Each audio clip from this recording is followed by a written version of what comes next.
it's actually funny. I had this video done and recorded, but the camera was facing the other way, so. Anyways, welcome back. I'm glad y'all are tuning in because my last upload was literally April of last year. Let's get the quick little rundown. So y'all know the Clippers offseason moves we made. We went and got my GOAT back. We got 3. We also went and traded Norman Powell for JC. At first, I wasn't even in with that trade. I actually was against it until it happened. After a day or two, you kind of had to just buy yourself into it, hoping it would work out for the best. Signed Brook Lopez again. I wasn't really a fan of that one at first either, but bought myself into that somehow. The one thing I was really adamant about was just getting 3 on the roster and just riding it out, ride the contracts out. Well, that didn't happen. Lawrence got his trade off, made a couple signings, a couple players walked, obviously. I mean, the main players I was really referring to was Kawhi and Harden, just play them out and wait for that offseason, which we'll get to that later, but you know, let's keep setting the tone here. I started a graveyard shift job in April of that same year where I last uploaded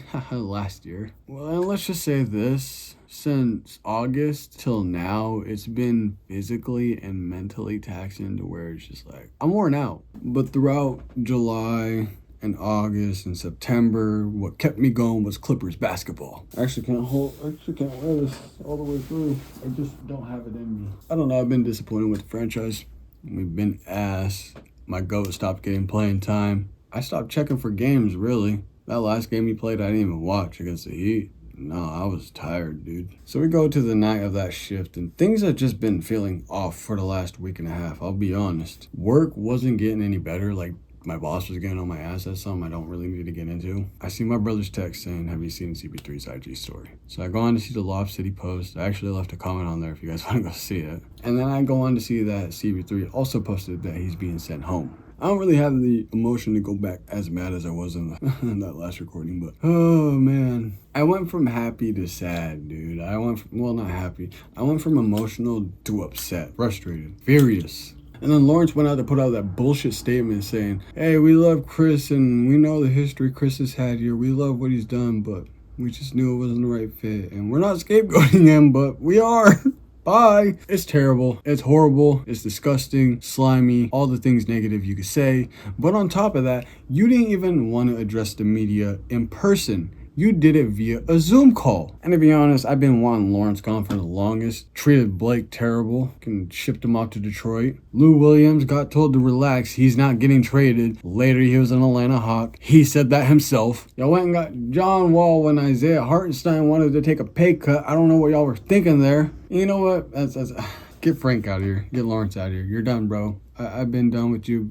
Go. Now with Ty Lue, we've seen that there are reports that he wasn't even on speaking terms with CP3. For an NBA head coach, I think that is so childlike. That's like a baby-like thing to do. I don't know why Ty Lue is still employed by this team. I want Ty out. I want Lawrence out. And since Ballmer's been letting this shit show go on for so long, I actually want Ballmer to resign. Yo, chill on Ballmer, dude. You know Ballmer's so exciting and he's an energetic owner. I don't give a fuck. If he has the courage to fire Frank and Lou after this season, maybe you could stay. But for now, I want all of them gone. I don't care. They could go on to win the rest of the games and win the chip. They could go out and trade for a LaMelo Ball, a Zion Williamson, a John Morant, a Giannis, a Jokic. I don't care. It doesn't matter to me. It makes me think to myself, like that free agency I referred to early on in this video. Who looks at this fucking franchise and says, I want to play for the Clippers. Y'all treated Chris Paul very well in his final season. I want to go to the Clippers. Y'all treated Blake Griffin very well when y'all signed him to that Supermax and said you wanted him to retire as a Clipper. You know, I think I ran it for a little too long here, so fire everybody, trade everybody, go get some draft capital back or something. I don't care. Go get OKC Dynasty. If anything, I'm just not going to pay attention to the NBA for a while. I need a break. Videos coming back, authentic jerseys. I think the last thing I'm going to say is that Warriors game I wanted to go to. I didn't buy tickets to it. I was looking at it. I was going to pull the trigger on it literally the night he got cut, but I'm glad I didn't, you know. Well, I'm not glad I didn't, you know, it actually fucking hurts, but I'm glad I'm not going to see the Clippers, because the last time I seen the Clippers was 2023. The last time I seen the Clippers, Rocco was on the team, Mook was on the team. Mook fell on the I don't know.